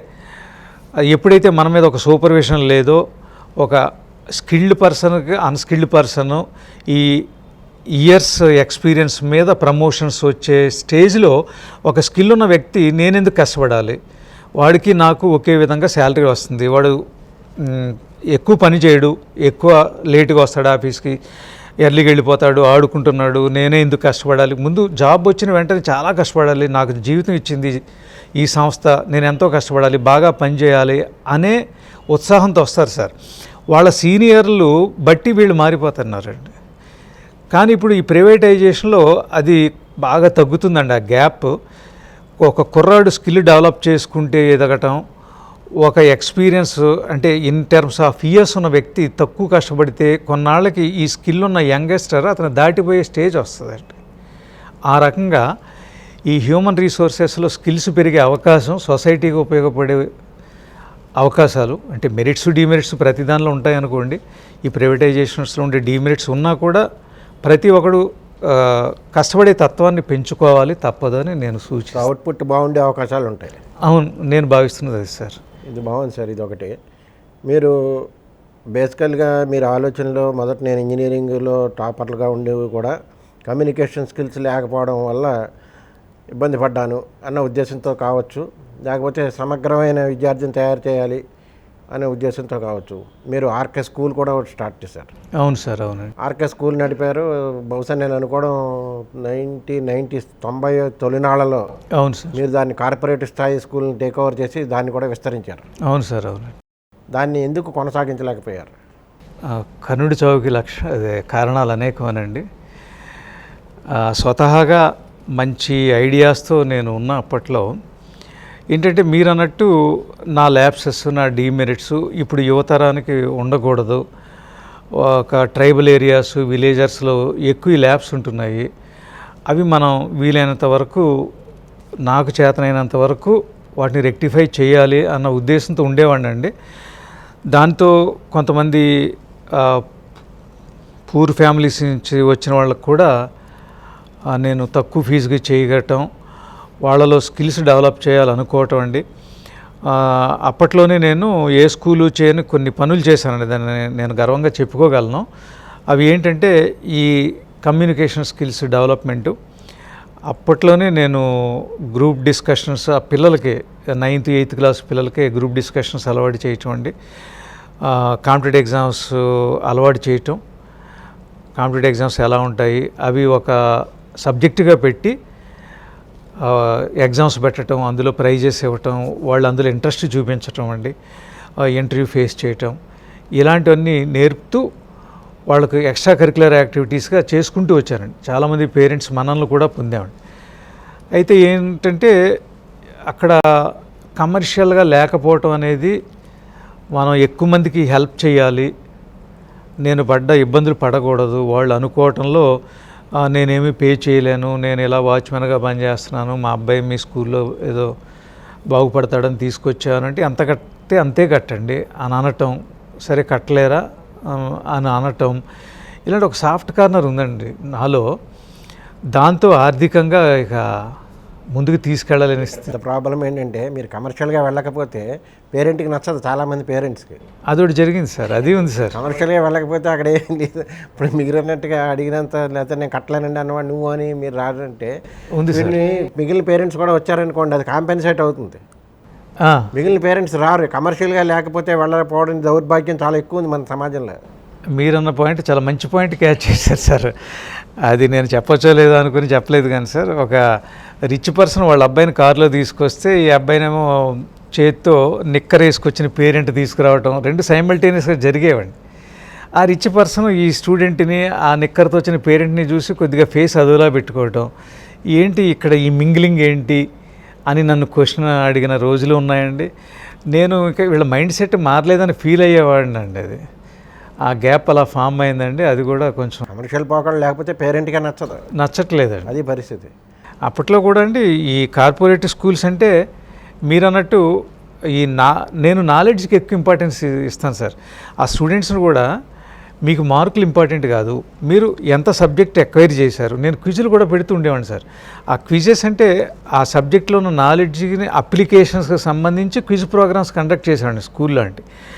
అంటే అక్కడున్న క్వశ్చన్ డైరెక్ట్గా అడగకుండా ఇండైరెక్ట్గా అదే ఆన్సరు, కొంచెం ఆలోచిస్తే ఆన్సరు, ఈ రకంగా నేను క్విజ్ ప్రోగ్రామ్స్ కూడా కండక్ట్ చేసేవాడిని. వాళ్ళలో నాలెడ్జ్ గ్రాస్పింగ్ కావాలి, సబ్జెక్ట్ని అర్థం చేసుకోవాలి, మార్కులు ర్యాంకులు కాదనండి. అప్పుడు నన్ను కొంతమంది పేరెంట్స్ కూడా ర్యాంక్స్ రావట్లేదు మిగతా స్కూళ్ళతో కంపేర్ చేస్తేనేవారండి. అప్పుడు నేను ఇస్తున్న పద్ధతి ఇది అంటే వాళ్ళని నేను అంతగా సాటిస్ఫై చేయలేకపోయేవాడిని అండి. అది కూడా ఒక డ్రాబ్యాక్ అయ్యిందండి. సో అంచేత మీరు ఆ స్కూలింగ్ వ్యవస్థ నుంచి బయటకు వచ్చేసారు. ఆర్థికంగా ఇబ్బందుల్లో ఇక నడపడం కష్టము అనే స్టేజ్కి వచ్చే వరకు చేయగలిగానండి. కష్టం అయినప్పుడు ఇక సార్ ఇప్పుడు మీకు ఈ కోచింగ్ అనే వ్యవస్థ మీద విస్తృత అవగాహన ఉన్న రీత్యా, ఇప్పుడున్న అవసరాల రీత్యా ఏమైనా సివిల్స్కి కానీ లేకపోతే state administrative tribunals, state administration సర్వీసెస్కి కానీ కోచింగ్ స్టార్ట్ చేసే ఆలోచనలు కానీ అవకాశాలు కానీ ఏమైనా ఉన్నాయా? ఇప్పుడు అది ఏమవుతుందంటే అండి, ఆలోచనలు అయితే ఉన్నాయండి. మనకి నాలెడ్జి ఉన్న, మంచి ఐక్యూ ఉన్న ఫ్యాకల్టీ కావాలి సార్. ఉంటే మాత్రం తప్పకుండా స్టార్ట్ చేస్తామండి. అయితే ఇప్పుడు దూరపకొండలు నునుపు అన్నట్టు ఏమవుతుందంటే అండి, ఇప్పుడు మనం రాజమండ్రిలో కోచింగ్ సెంటర్ పెట్టిన వాళ్ళం ఢిల్లీ నుంచి ఫ్యాకల్టీ వస్తుందంటే వాళ్ళు అట్రాక్ట్ అవుతున్నారు ఇక్కడ స్టూడెంట్స్. అదే Delhi coaching centre south India నుంచి ఫ్యాకల్టీ వస్తుందంటే వాళ్ళు సాటిస్ఫై అవుతున్నారండి. అలాగా వైజాగ్లో ఏమైనా కోచింగ్ సెంటర్ ఉంటే రాజమండ్రి నుంచి ఫ్యాకల్టీ వస్తుందంటే వాళ్ళు అట్రాక్ట్ అవుతున్నారండి. ఇక్కడ వాళ్ళకేం వైజాగ్ నుంచి, హైదరాబాద్ నుంచి, ఢిల్లీ నుంచి ఫ్యాకల్టీ, చెన్నై నుంచి వస్తుందంటే వీళ్ళు అట్రాక్ట్ అవుతున్నారండి. ఎక్కడ వాళ్ళు అక్కడ చెప్పటం కంటే ఇది ఎక్కువైందండి. దానికి నేనేమంటే లోకల్గా ఉన్న బెస్ట్ టీచర్స్ని, ఇంకా పాత పద్ధతులు ఉన్నానేమో, కమర్షియల్ అవ్వలేదేమన్న ఫీల్ ఇప్పటికీ నాకు ఉందండి. ఇంతకంటే ఐక్యూ తక్కువ ఉన్న టీచర్ హైదరాబాద్ నుంచి తీసుకొస్తున్నానంటే అట్రాక్షన్ ఎక్కువ ఉంటుందండి. అలాంటివి అన్నా నేను అంటే చీట్ చేద్దామని కాదండి, ఆలోచన అయితే ఉందండి. It may take some time. ఇవన్నీ ఒక ఇది సరే, మీరు తిరిగి వచ్చేయడం వెనక మా మిస్సెస్ కూడా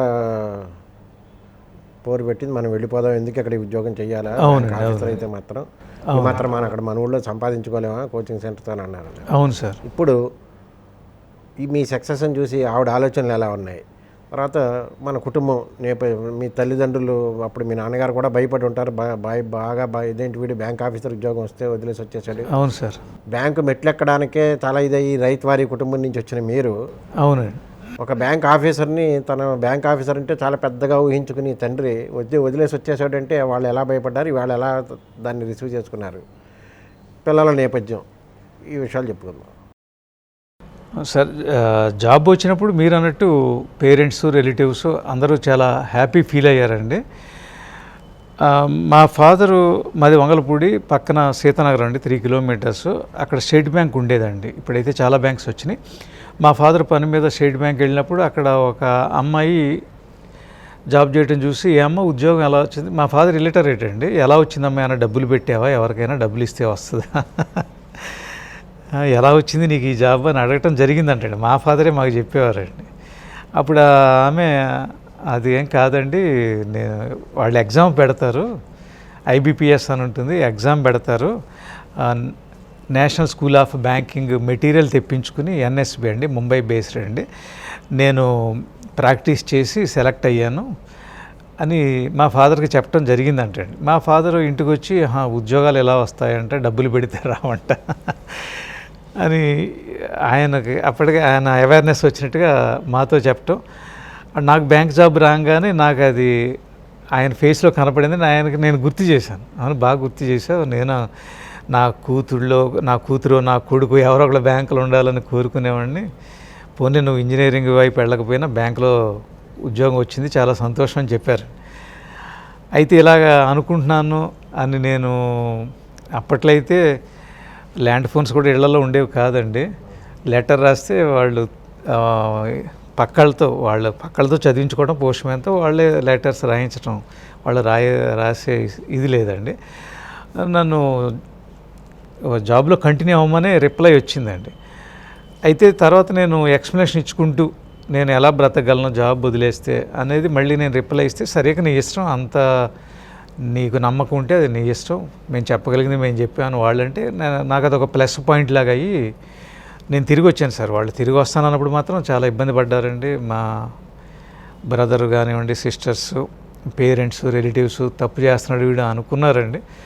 కాకపోతే అప్పట్లో నేనే ఇందాక చెప్పినట్టుగా నేను బ్రతకగలను, నాకు టీచింగ్ ఇది ఉంది, ఇంట్రెస్ట్ ఉంది, మెయిన్ ప్యాషను, ఒక ప్రైవేట్ స్కూల్ అయినా పని చేసుకుని బ్రతకగలను అని ధైర్యంతోనే వచ్చానండి. అది బ్యాంకులో ఉంటే లైఫ్ ఎలా ఉంటుందో అలా ఉండకపోవచ్చు, కానీ బ్రతకగలను, మినిమం గ్యారంటీ అన్న ఫీల్తో వచ్చాను సార్. మీ జీవిత భాగస్వామి రియాక్షన్ ఏమిటి వేళ అంటే అండి, అప్పట్లో ఆమె ఫీలింగ్ ఎంతసేపు అక్కడ సెటిల్ అవ్వలేకపోవడానికి కారణం, అక్కడ మరాఠీ లోకల్ లాంగ్వేజ్ అండి, అప్పట్లో టీవీలు కూడా పెద్దగా రాలేదు, ఆమెకు టైం పాస్ ఉండేది కాదండి, తెలుగు మాట్లాడేవాళ్ళు దొరికేవారు కాదు,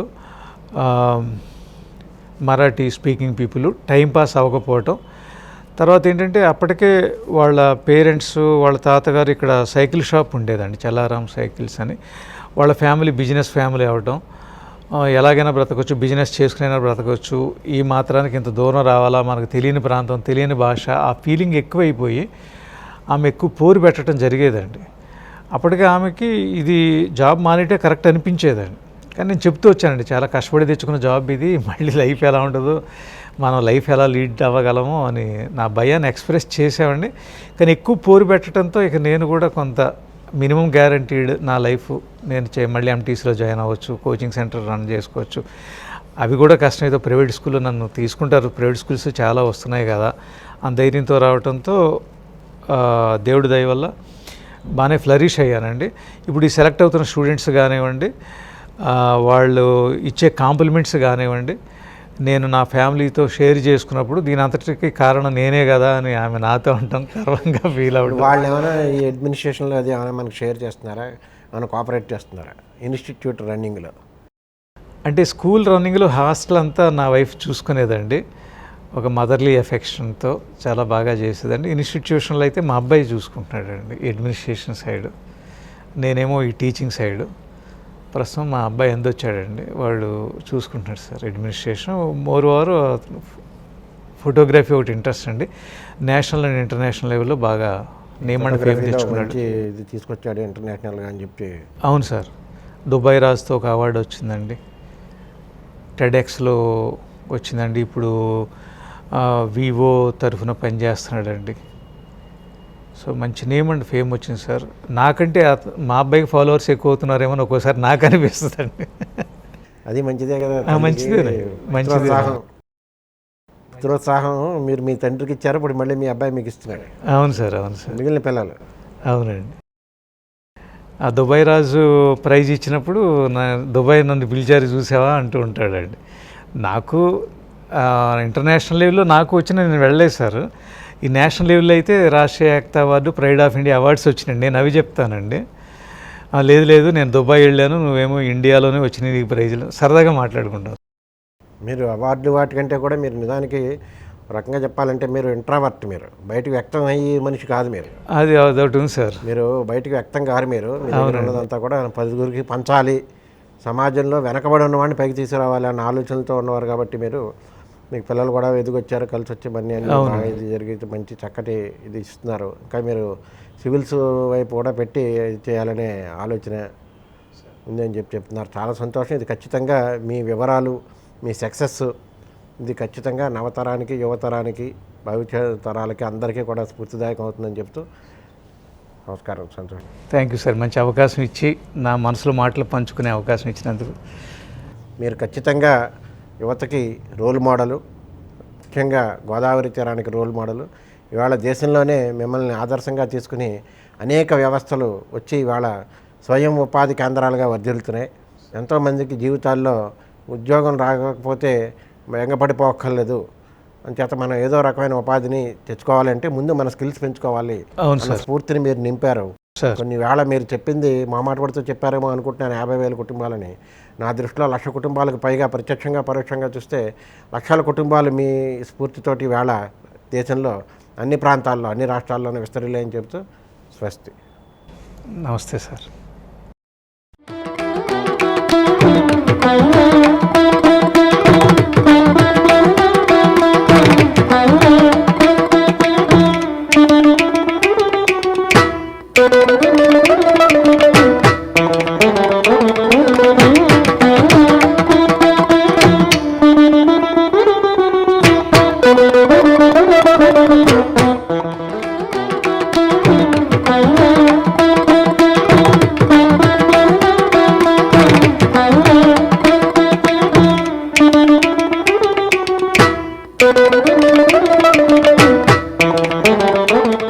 ఈ కార్యక్రమాన్ని మీకు అందించిన వారు. This program is sponsored by Sai Super Specialty Hospitals, Healthcare Redefined, Rajamundry.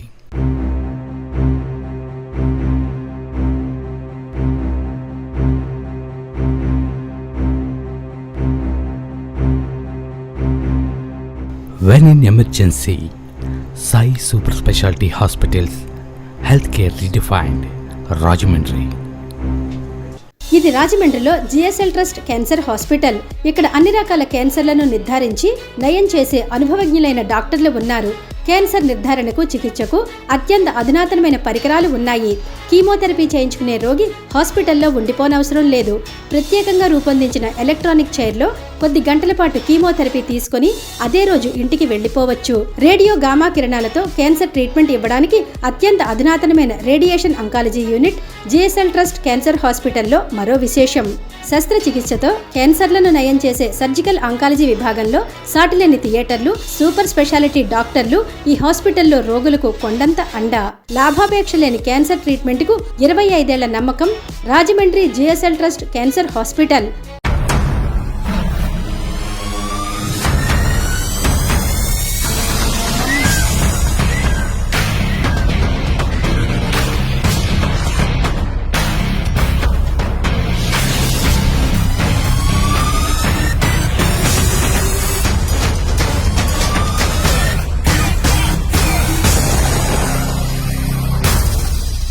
CP Reddy hero, main road, T Nagar, Rajahmundry. Cell 7797766389. Shanti PVC and HDPE pipes, blue casing pipes, Astral CPVC pipes, జెల్, Cera, Shanti pipes, tiles and sanitary, Rangachari street, T Nagar, Rajahmundry. బంగారు నగలపై అతి తక్కువ వడ్డీ 50 పైసల నుండి ప్రారంభం. బంగారం, వెండి వస్తువులపై 90% వరకు గరిష్టంగా తాకట్టుపై అప్పు ఇవ్వబడును. ఇతర సంస్థలలో ఉన్న వస్తువుల తాకట్టుపై ఉన్న అప్పును ఉచితంగా బదిలీ చేసుకునే సౌకర్యం. Debit card, credit card, online సదుపాయాలు కలవు. వివరాలకు శ్రీ వెంకటేశ్వర ఫైనాన్స్, ఆంధ్రా బ్యాంక్ ప్రక్కన, దేవి చౌక్, ఎల్ఐసి ఆఫీస్ ప్రక్కన, మెయిన్ రోడ్, రాజమండ్రి. ఈ మోకాలు నొప్పులతో నడవడానికి చాలా బాధగా ఉంది. నీ రీప్లేస్మెంట్ చేస్తే సరిపోతుంది. Sai super speciality hospital, health care redefined Rajahmundry.